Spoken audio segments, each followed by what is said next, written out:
네, 이번 시간에는 부산광역시 사상구 주례동에 있는 주례 경동린 백구동 구청 경매물건에 대해서 권리분석하고 입찰가를 산정해 보겠습니다. 건물 면적은 74.527제곱미터이고 실평수는 22.54평입니다. 현재 유찰돼서 80%인 2억 7,680만원입니다. 2차 입찰 기일은 2024년 8월 27일입니다. 매각 물건 해당은 23층 중에 9층입니다. 사용 승인은 2017년 5월 12일입니다. 임차인 해당을 살펴보면 조사된 임차 내역이 없는 것으로 나오고 있습니다. 등기부 현황을 살펴보면 2017년 8월 1일에 소유권 이전이 있었고 거래가액은 3억 434만원입니다. 2017년 8월 1일 동일 날짜에 부산은행으로부터 건저당 설정이 있었습니다. 채권 최고액은 2억 3,650만원입니다. 그리고 2022년 5월 23일에 신용보전기금으로부터 가압류 설정이 있었습니다. 채권 금액은 2,880만원입니다. 그럼 오늘은 가압류에 대해서 한번 살펴보겠습니다. 자, 가압류는 금전 채권에 대해서 청구권을 가지고 있는 채권자가 채무자가 재산을 빼돌릴 수 있기 때문에 그 채무자의 일반 재산을 압류해서 강제 집행에 대비하는 채권 보전 절차입니다. 그러면은 가압류에 대해서 구체적으로 한번 살펴보도록 하겠습니다.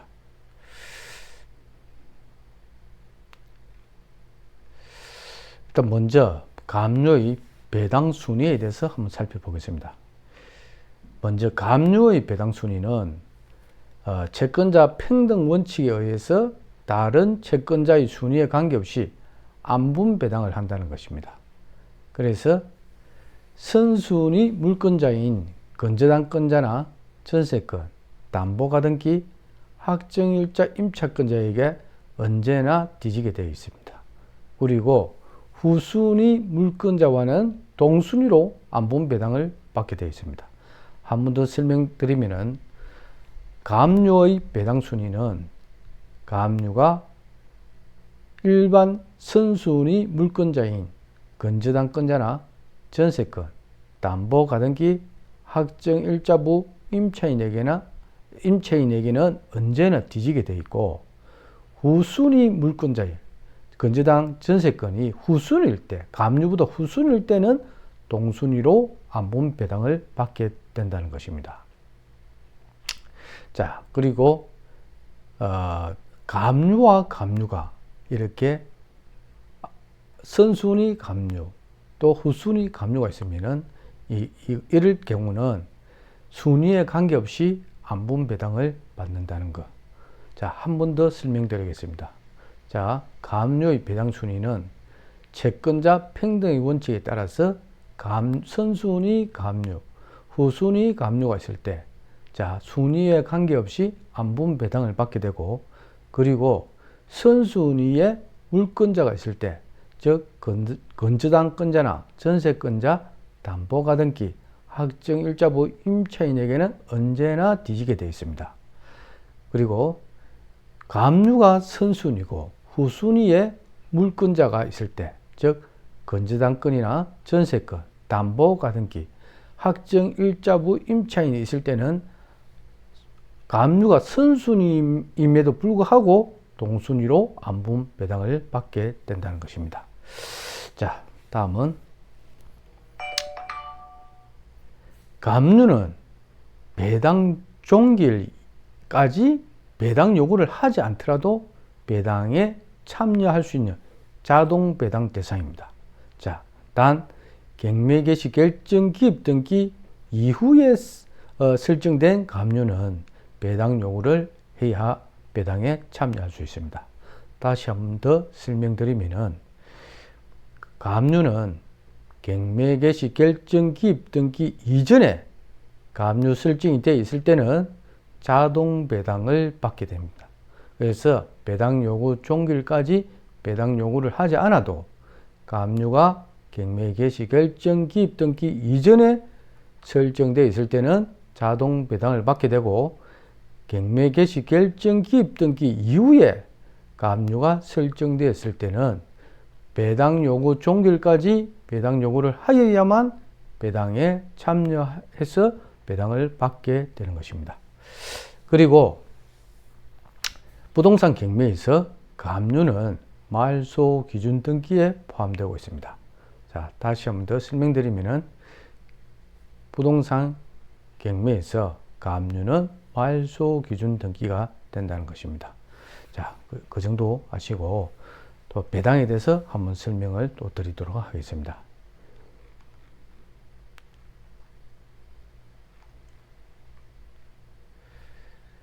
여기 보면은 이제 민사집행법 148조에 보면은 첫 경매 개시 결정 등기 전에 등기된 가압류 채권자는 자동 배당된다는 게 지금 148조 민사집행법 148조 지금 3호에 녹아 있습니다. 지금 보면 첫 경매 개시 결정 등기 전에 등기된 가압류 채권자. 자, 그리고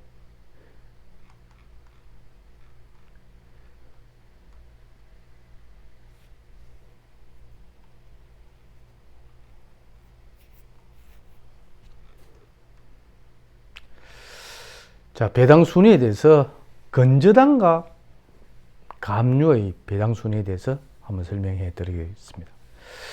가압류 등기 후에 건저당이 설정된 경우에 자, 이럴 경우는 가압류가 선순위지만은 후순위인 건저당과 동순위로 안분 배당을 받게 됩니다. 그리고 채권자인 또한 가압류는 채권인 가압류는 물건인 지당권에 대해서 우선 변제권이 없습니다. 그래서 선순위인 가압류가 후순위의 지당권하고 안분 배당을 받게 되는 것입니다.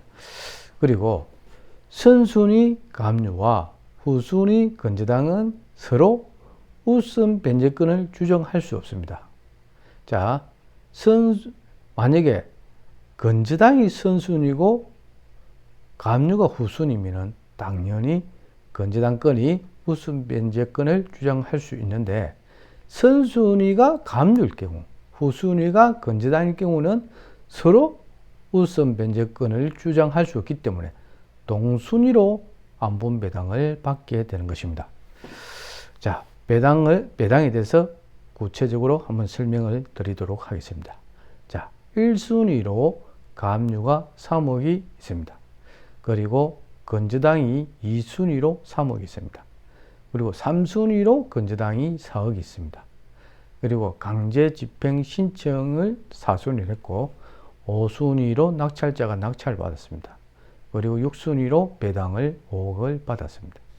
자, 이런 내용에서 배당 순서는 자, 선순위가 지금 가압류입니다. 그리고 후순위의 건저당이 2순위의 건저당, 3순위의 건저당이 있습니다. 자, 이럴 경우에 선순위인 가압류와 그리고 2순위 건저당 그리고 3순위 건저당은 동순위의 지위를 가지게 됩니다. 그래서 채권액 비율에 따라서 안분 배당을 받게 되는 것입니다. 자, 선순위에 가압류가 있고 3억이 그리고 2순위에 건저당이 3억이 있고 3순위에 건저당이 4억이 있을 때 이럴 때는 최고 선순위에 있는 가압류가 지금 2순위의 건저당, 3순위 건저당과 동순위의 지위를 가지기 때문에 채권액, 금액 비율에 따라서 안분 배당을 받게 된다는 것입니다. 자, 이 조금 전에 설명드린 내용을 그대로 조금 설명드리면 가압류는 자, 가압류 금액이 지금 보면은 배당받은 금액이 5억입니다. 자, 5억일 때, 자, 지금 보면은 1번 가압류가 3억입니다. 그리고 이 10억은, 자, 동순위이기 때문에 채권액을 지금 보면은 가압류 3억, 건저당 2순위 건저당 3억, 3순위 건저당 4억. 이 세 지금 종류를 합치면은 10억입니다. 그래서 배당 금액 5억 곱하기 지금 가압류 3억 나누기 합한 금액, 합계 금액 10억을 하면은 지금 가압류권자에게 배당되는 금액은 1억 5천만 원입니다. 자, 그럼 2번 건저당한테 배당되는 배당 금액은, 자, 배당액이 지금 보면은 6번에 배당액이 5억입니다. 배당액 5억 곱하기, 그리고 지금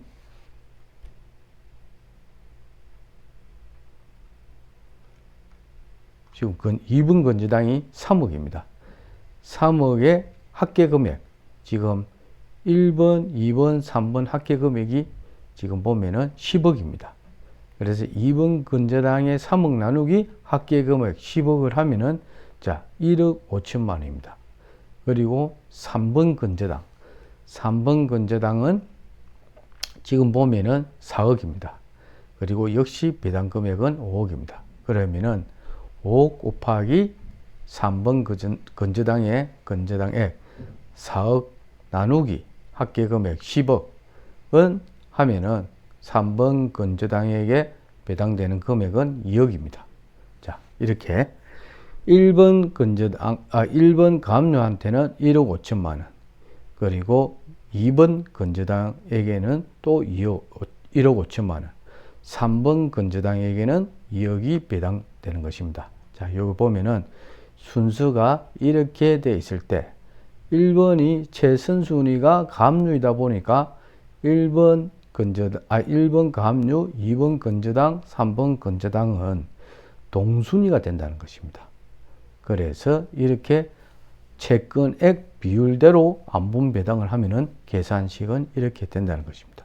그래서 1번 가압류는 배당을 1억 5천 받게 되고, 2번 건저당은 1억 5천, 3번 건저당은 2억을 받게 되는 것입니다. 자, 여기까지 설명을 드리고, 그 다음에 지금 보면은, 자, 1번 가압류이기 때문에 이렇게 동순위 지위를 가지게 됐는데, 2번, 3번 건저당은 지금 보면은 건저당, 2번은 건저당, 3번도 건저당입니다. 자, 이럴 경우는 그럼 어떻게 또 다시 배당이 되냐면은 흡수 배당이라 해서 흡수 배당 후에 우선 변제권을 갖는 권리 간에는 선순위 권리가 후순위 권리 안분 배당액을 흡수하게 되는 것입니다. 자, 이 말은 이렇게 1번 가압류, 2번 건저당, 3번 건저당이 있으면은 안분 배당을 했고 채권액 비율로 이렇게 안분 배당을 하게 되는 것입니다. 이 안분 배당을 하니까 1억 5천, 2번의 건저당도 1억 5천, 3번의 건저당도 2억을 배당받는데 2번과 3번은 같은 건저당입니다. 그러니까 이럴 때는 우선순위가 있기 때문에 우선 변제권이 지금 2번 건저당과 3번 건저당 같은 건저당이기 때문에 우선 변제권을 주장할 수 있습니다. 2번 건저당이. 그래서 지금 보면은 여기 2번의 건저당은 지금 자기 건저당액이 3억인데 자기는 지금 보면은 1억 5천만 이 지금 배당받은 상태입니다. 그런데 3번 건저당이 지금 2억이 있는 상태입니다. 그래서 이 2억에 대해서 우선 변제권을 주장해서 1억 5천을 가져올 수가 있는 거지요. 그래서 그 내용이 이 아래에 지금 설명이 되어 있습니다. 2번 건저당은 3번 건저당에 대하여 우선 변제권을 받을 권리가 있기 때문에 자신의 채권액이 충족될 때까지, 자, 자신의 채권액이 지금 3억인데 자기는 1억 5천만 배당이 된 상태이기 때문에 3번 건저당에 대해서 우선 변제권을 주장할 수 있기 때문에 지금 자기 금액에 충족하려고 하면 1억 5천이 부족하니까 3번 건저당 후순위, 2번 건저당보다 더 후순위 3번 건저당이 배당받은 2억에서 1억 5천을 자기에게 보면은 충족시킬 수 있습니다. 자기 채권에게 충족될 때까지 3번 건저당의 안분 배당 받은 2억 원 중에서 1억 5천만 원을 흡수하여 3억 원을 배당받게 된다는 것입니다. 그러면은 결국에는 이 3번 건저당은 지금 보면은 4억 중에서 2억을 배당받았는데 1억 5천을 2억, 지금 2번 건저당이 가져갔기 때문에 지금 남은 금액은 5천만 원입니다. 그래서 결국에는 3번 건저당은 5천만 원을 배당받게 된다는 것입니다. 그래서 여기서 보면은 이 3번 건저당이 안분 배당받은 2억 원 중에서 1억 5천만 원을 2번 건저당이 자기 채권 충족할 때까지 흡수를 해서 2번 건저당이 3억을 배당받고 3번 건저당은 최종적으로 5천만 원을 배당받게 된다는 것입니다. 그래서 지금 보면은 최종적인 이제 가압류의 배당은 1번 가압류는 1억 5천만 원을 배당받게 되고 2번 건저당은 이게 보면은 자, 이런 수준일 때 가압류는 3억이지만은 1억 5천만 원을 배당받게 되고 2번 건저당과 3번 건저당은 같은 건저당이다 보니까 2번 건저당이 3번 건저당에 우선 변제권을 행사해서 자, 이렇게 1억 5천만 원 처음에 배당받은 데서 자기 채권액이 충족할 때까지 3번 건저당에 2억 배당받은 데서 1억 5천만 원을 충족시켜서 자기는 3억 원을 배당받게 되고 3번 건저당은 최종적으로 5천만 원을 배당받게 된다는 것입니다. 자, 이렇게 가압류는 먼저 가압류가 있을 때는 안분 배당을 하고 그리고 2순위로 또 흡수 배당을 한다는 것입니다. 어떤 경우에 이렇게 건저당이 후순위 건저당에 대해서 우선 변제권을 행사할 때, 할 수 있을 때, 자, 그럴 때 가능하다는 것입니다. 자, 그리고 이 내용은 그러면은 대부분 판례를 통해서 이렇게 정해지는 것입니다. 자, 1994년도에 나온 대부분 판례에서 지금 조금 전에 이렇게 처음에 안분 배당을 하고 그 다음에 흡수 배당을 할 수 있다고 대부분 판례가 놓은 내용입니다. 대부분 판례 내용을 설명드리면은 가압류 등기 후에 갱류된 건저당 설정 등기 효력. 자, 요 조금 전에 본 것 같이 가압류가 1번으로 설정됐는데 2번으로 건저당이 설정됐습니다. 그리고 보면은 가압류 등기 후에 갱류된 건저당 설정 등기 효력과 또 1. 가항의 경우 그러니까 가압류 등기 후에 갱류된 건저당 설정 등기 그리고 된 상태에서 가압류 채권자와 건저당권자 또 건저당 설정 등기 후에 강제갱매 신청을 한 압류 채권자 사이 배당 순위는 자, 어떻게 이 순위는 이렇게 된 거죠.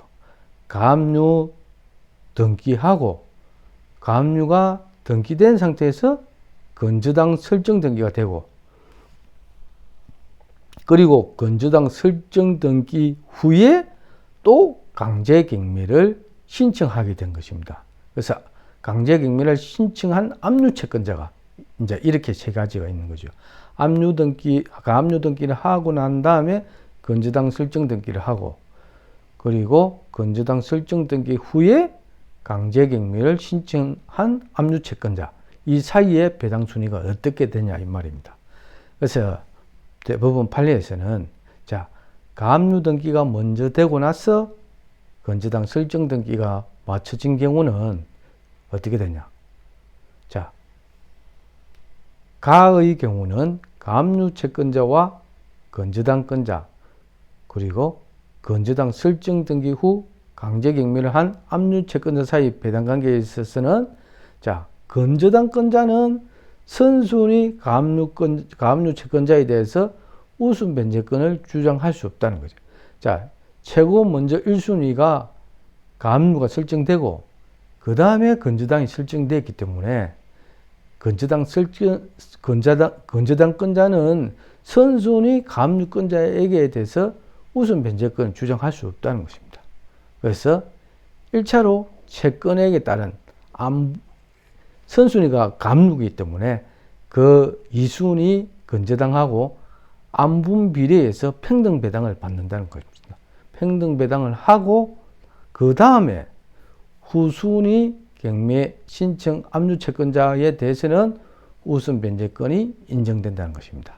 그래서 경매 신청 압류 채권자가 받을 배당액으로부터 자기 채권액을 만족시킬 때까지 흡수하여 배당한다는 것입니다. 자, 이 내용은 다시 설명을 드리면은, 자, 가압류가 등기된 상태에서 건저당이 설정 등기가 되고, 그 이후에 강제 경매 신청을 한 압류 채권자, 이 사이에 이 배당 순위가 어떻게 되냐는 거예요.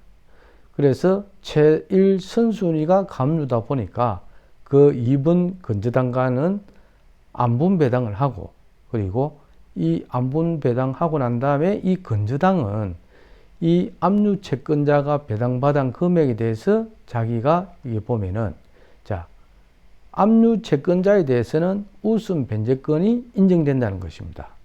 자, 그래서 경매 신청 압류 채권자가 받을 배당액으로부터 이 건저당 건자가 자기 채권액을 만족시킬 때까지 흡수하여 배당받을 수 있다는 것입니다. 좀 여기 앞에서 설명드린 내용과 똑같습니다. 보면은 2번 건저당, 3번 건저당이 있는데 2번 건저당이 지금 보면 1억 5천 안분 배당할 때는 1억 5천 밖에 못 받았는데 우선 3번 건저당에게 지금 2억 받은 3번 건저당에게 우선 변제권 주장해서 자기 금액인 3억을 지금 충족을 한 것입니다. 1억 5천을 가져와서 지금 그 내용을 대법원 판례에서 인정을 해주고 있는 것입니다. 그래서 여기서도 보면은 건저당 건자가 우선 변제권이 인정되므로 경매 신청 압류 채권자가 받을 배당액으로부터 이 건저당 건자의 자기 채권액을 만족시킬 때까지 흡수하여 배당받을 수 있다는 것입니다. 이 판례가 나왔기 때문에 이렇게 지금 배당이 되고 있다는 거 설명드렸습니다. 다시 물건으로 돌아가면은, 자, 이런 경우에 지금 이 같은 경우는 이제 실제 보면은 소유권이 있고 그 다음에 임차인이 없습니다. 그러면은 건저당이 먼저 만약에 여기 보면은 가압류가 만약에 건저당보다 건저당이 지금 선순위인데 만약에 건저당이 선순위가 아니고 가압류가 선순위일 때 조금 전에 우리가 설명드린 배웠던 내용대로 가압류가 선순위면 가압류하고 건저당은 안분 배당을 먼저 한다는 거, 그걸 하고 그 다음에 이 건저당 밑에 또 압류나 가압류가 있으면은 자기 건저당이 자기 채권액에 만족할 때까지 우선 변제권을 주장해서 자기 채권액을 만족시킬 수 있다는 것입니다. 조금 전에 그 내용이 지금 여기에 판례에 녹아 있는 내용. 자, 건저당이 후순위에 있는 경매 신청 압류 채권자가 받을 배당액으로부터 자기 채권액을 만족시킬 때까지 흡수하여 배당받을 수 있다는 거. 자, 여기 실제 경매 물건이 나오면은 이런 부분은 이렇게 해결이 된다는 것을 오늘 설명드린 것입니다. 자, 그러면은 이제 가압류에 대해서 설명을 드리고, 그럼 오늘은 이 물건에 대해서 이제 보면은 지금 임차인이 없기 때문에, 그리고 건저당이 말소 기준 등기이기 때문에 다 소멸됩니다. 그래서 이거는 편안하게 입찰을 할 수 있는 그런 물건이기 때문에 오늘은 가압류가 있을 때 배당이 어떻게 되는지 한번 살펴보았습니다. 그러면 이 물건은 특별히 하자 있는 물건이 아니기 때문에 입찰가를 그럼 산정해 보도록 하겠습니다. 그러면 국토교통부 실거래가를 보면서 입찰가를 한번 산정해 보겠습니다. 74.527 제곱미터입니다. 그러면 보면은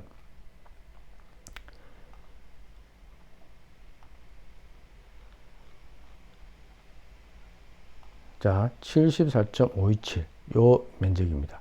지금 보면은 2024년도에 5월달에 한번 딱 거래가 있습니다. 지금 나와 있는 물건은 우리 경매 물건은 9층인데 2024년 5월달에 5층이 거래됐는데 3억 4,500만에 거래가 됐습니다. 그리고 그 2023년도를 이렇게 보면은 2023년도도 경기가 많이 안 좋은 상태였는데 보면은 11층이 3억 5천, 20층이 3억 3천, 또 20층이 10월 달에 3억 4,800, 11월 달에 17층이 3억 2,500.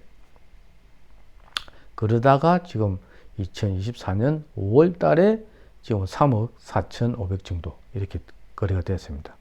그래서 우리는 이 물건에 대해서 지금 8월 달이니까 지금 한 3억 5천을 이 물건의 8월 달 실거래가로 산정하도록 하겠습니다. 이 물건의 실거래가는 3억 5천으로 보겠습니다. 자, 3억 5천을 이 물건의 실거래가로 보고 그러면 여기서 자기 수익을 차감하면은 이제 입찰가가 되는 것입니다. 자, 우리는 이 물건의 8월달 그 실거래가를 3억 5천으로 잡았습니다. 그럼 여기서 자기가 5천을 빼면은 3억이 됩니다. 그럼 자기 수익이 5천을 생각하면은 3억이 자기 입찰가가 되는 것입니다. 자, 그러면은 우리가 이 물건에서 지금 보면은 3억을 딱 적는 것보다는 3억 100만 원을 적도록 하겠습니다. 3억 100만 원. 3억 100만 원을 우리는 입찰가로 산정하겠습니다. 3억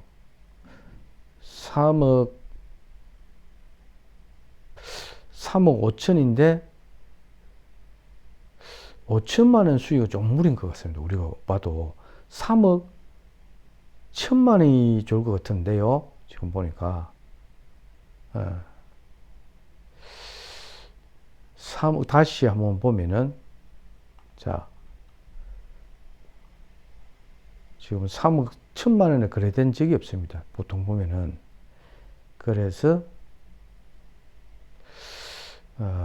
우리가 3억 1천만 원 좀 무리인가요? 3억 500으로 하겠습니다. 그럼 3억 500. 자, 우리는 이 물건의 지금 입찰가를 3억 500으로 해서 작성하도록 하겠습니다. 자, 얘는 사건 번호 적고 물건 번호 적고 자기 이름, 주민등록번호, 주소 적고 이런 거는 자기가 다 작성하실 줄 알아야 됩니다. 그리고 우리는 입찰 보증금하고 입찰 가격을 적는 것까지 해보겠습니다. 자, 여기서 입찰 보증금은 자, 입찰하는 가격의 10%가 아니고 2024년 8월 27일에 최저 매각 대금의 10%입니다. 그러면 2억 7,680만 원의 10%. 왼쪽에 보면 나와 있죠. 10%. 2,768만 원입니다. 그러면 2,768만 원보다 동일한 가격으로 적든지 아니면 이상으로 적는 것은 문제가 되지 않습니다. 근데 이 금액보다 이하로 적으면 입찰 무효입니다. 그래서 우리는 2,770만 원 적도록 하겠습니다. 2,770만 원. 자, 우리는 보증금을 2,770만 원을 이렇게 적도록 하겠습니다. 자, 그리고 우리가 입찰가는 자, 우리는 이 물건의 8월 실거래가를 3억 5천을 잡았고 입찰가는 수익을 4,500만 원으로 해서 3억 500만 원을 했습니다. 우리는 수익을 4천만 원 하는 게 좋을 것 같은데 3억 1천만 원 3억 1천만 원 좋을 것 같습니다. 그래서 우리는 수익을 4천만 원을 하겠습니다. 그러면 입찰가를 3억 1천만 원을 하겠습니다. 3억 1천만 원. 그러면은 3억 1천만 원을 입찰가로 산정하겠습니다. 자, 지금 부동산이 지금 9월을 앞두고 있는데 미국에서 9월 정도에 한번 금리를 인하하겠다 그런 뉴스가 있었습니다. 그런데 9월이 될지 10월이 될지는 모르지만은 언젠가는 금리가 인하될 수 있는 그런 조짐을 보이고 있습니다. 그래서 만약에 그 미국에서 금리를 인하하게 되면은 부동산은 상승할 수밖에 없습니다. 자, 부동산 투자자가 은행에서 대출을 받을 수 있을 때 그때 부동산은 움직이기 시작합니다. 그리고 금리가 내려가야 부동산 하는 투자자들이 은행을 통해서 대출을 또 쉽게 받고 또 이자의 부담감에서 벗어나기 때문에 투자가 활성화되는 것입니다. 자, 우리는 여기서 또 보증 제공은 자기압 수표로 하겠습니다. 여기 체크해 주시고 입찰자는 자기 이름 적고 도장 찍어서 제출하면 되고, 여기서 반드시 중요한 것은 자기가 주민등록상의 주소로 작성하셔야 된다는 거. 주소는 주민등록상의 주소. 그리고 경매법정에서 신분 확인을 하니까 꼭 주민등록증을 지참하셔야 되는 거. 그리고 너무도 중요한 내용은 입찰표를 작성하면서 오타가 났거나 잘못 작성하실 때는 반드시 새 길 입찰 용지에 다시 작성하셔야지 그걸 수정해서 제출하면 입찰 무효가 된다는 거 반드시 기억하시기 바랍니다. 자, 오늘은 우리가 입찰가를 3억 1천만 원으로 했습니다. 3억 1천만 원. 자, 우리는 이 물건의 실거래가를 3억 5천을 잡았고, 우리 수익을 4천만 원으로 생각해서 4천만 원을 차감해서 입찰가를 3억 1천만 원으로 작성을 했습니다. 자, 강의 듣고 계시는 분들도 모의 입찰가를 각자 작성해 보시기 바랍니다. 그리고 8월 27일에 자기가 작성한 모의 입찰가가 얼마나 정확하게 맞출 수 있는지 직접 산정해 보시기 바랍니다. 자, 권리 분석은 우리가 강의를 하면서 다 대부분의 문제되는 권리는 다 이렇게 권리 분석을 해주고 있으니까 자기가 원하는 수위에 따라서 입찰가는 달라지기 때문에 각자 원하는 수익을 생각하면서 내가 너무 욕심이 심했구나, 아니면은 자기가 적정선에서 자기 입찰가를 잘 정했구나, 이런 걸 판단할 능력을 길러 나가셔야 됩니다. 자, 지금까지 강의 듣고 계시는 분 중에 아직 구독 신청하지 않으신 분은 반드시 구독 신청하시고 강의 들어주시면 감사하겠습니다. 네, 감사합니다. 마치도록 하겠습니다.